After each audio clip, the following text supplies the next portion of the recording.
You are standing on a stage. The lights are hot. There are hundreds of faces staring at you. And before a single thought forms in your mind, your hands are already shaking. Your mouth goes dry. Your heart slams against your ribs. Your stomach drops like something fell out of the bottom of it. And your brain, the thing you thought was in charge, is still catching up, still reading the room, still trying to figure out what just happened. Your body already knew. It acted first. It panicked before you even had the chance to be scared. How is that possible? How does a body react to a threat before the mind has even named it? The answer reaches back millions of years. And once you understand it, you will never think about fear the same way again. Here is what is actually happening inside you. There are two pathways in your brain that process danger. Two separate systems. Two completely different speeds. And for most of your life, you had no idea either of them existed.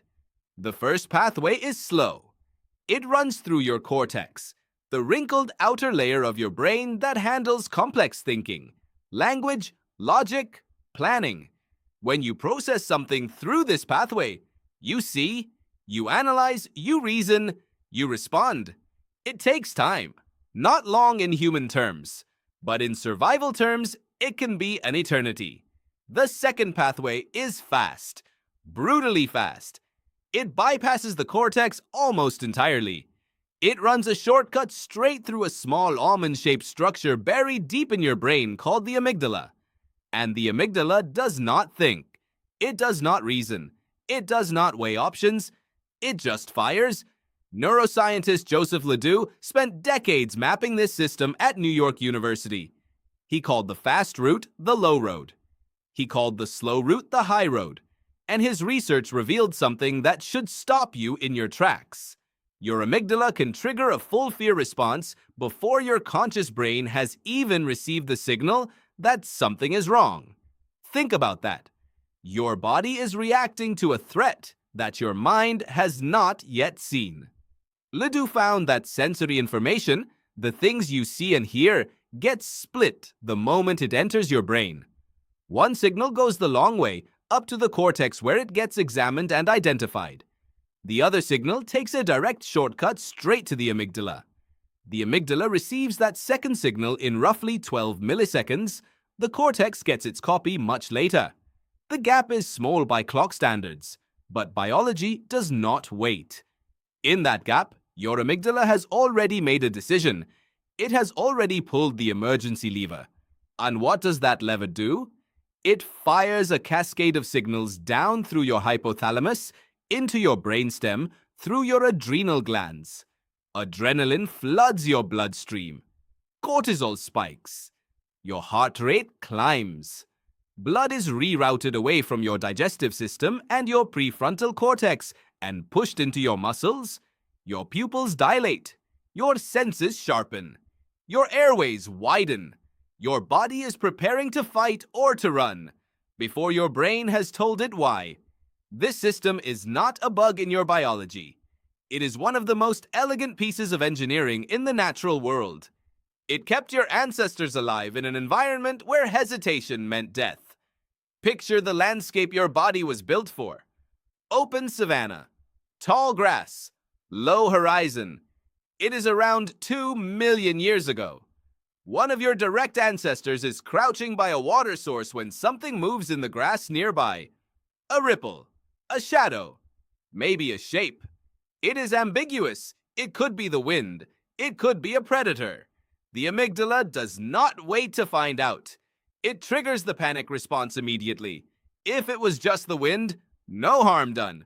A few wasted seconds of adrenaline, a pounding heart that slows down again. But if it was a lion and your ancestor had waited for their cortex to finish its analysis, there would have been no recovery, no second chance, no descendants. You are reading this because every single one of your ancestors had an amygdala that erred on the side of panic. The ones who paused to think first were removed from the gene pool long before they could pass their calm reasoning on to you. Your nervous system runs on a logic so deep it predates language. It predates thought. It predates you. Psychologist Daniel Goleman named the fast amygdala response the emotional hijack. His research showed that when the amygdala fires intensely enough, it can effectively shut down access to the prefrontal cortex, the part of your brain responsible for rational judgment, impulse control, and long-term thinking. You do not just react before you think. In extreme cases, you react instead of thinking. This is why people do things in moments of panic that they would never choose when calm. It is why a person who has been startled might lash out without meaning to. It is why, in true terror, logic sometimes vanishes entirely. The cortex is not offline, but it is drowning in a flood of signals it never got the chance to override. Now here is the part that changes everything. Your amygdala cannot tell the difference between a real threat and an imagined one. It cannot distinguish between a lion in the grass and a presentation to your boss, between a charging animal and a difficult conversation, between the possibility of being eaten and the possibility of being embarrassed.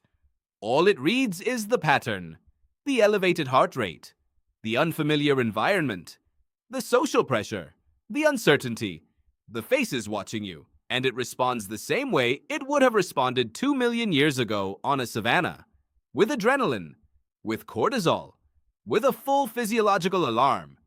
Your hands shake before the speech for the exact same reason your ancestor flinched at the shadow in the grass. The system is working exactly as designed. It just cannot update itself for a world that changed faster than evolution could follow.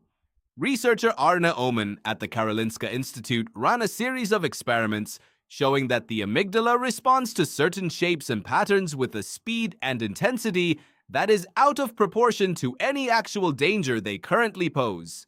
Snakes, spiders, angry faces, sudden darkness. These are not modern threats, but the amygdala still treats them as if they are, because it was shaped in a world where they were. You carry a survival system calibrated for a world that no longer exists, a system so finely tuned, so fast, so deeply wired that it cannot be reasoned with in the moment it fires. But here is what you can do. Understanding the system changes your relationship to it. When you feel panic rise in your body before you understand why, you are not broken. You are not weak. Your body is doing exactly what it was built to do. It is protecting you with a speed that no amount of conscious thinking can match. It is buying you time. It is clearing the deck so that your muscles can respond before your mind finishes deliberating. The shaking hands, the racing heart, the dry mouth, these are not signs that something is wrong with you. They are signs that something ancient and powerful inside you is treating the moment as worthy of full alert. Your brain catches up within seconds, always. The high road finishes its analysis. The cortex comes back online. The story gets filled in. And then you have a choice about what to do with all that energy your body just mobilized. There is a reason elite athletes and performers learn to reinterpret that physical surge as readiness rather than fear. The physiology is identical. The adrenaline is the same. The only thing that changes is the story the cortex tells once it arrives. Your body does not panic because it is afraid of you failing. It panics because it is trying, desperately and immediately, to make sure you survive. Tonight, when something small makes your heart jump before you understand what startled you, stop for just a moment before you explain it away. Your body moved first. Your mind is only now catching up. And that gap, that tiny, terrifying space between reaction and understanding, is the oldest thing about you. It is the gap that kept every ancestor you have ever had alive long enough to reach the moment that eventually produced you. Your body panicked before your brain did. It has always been that way. And somewhere deep in that ancient, fast-firing system is the reason you are still here to think about it.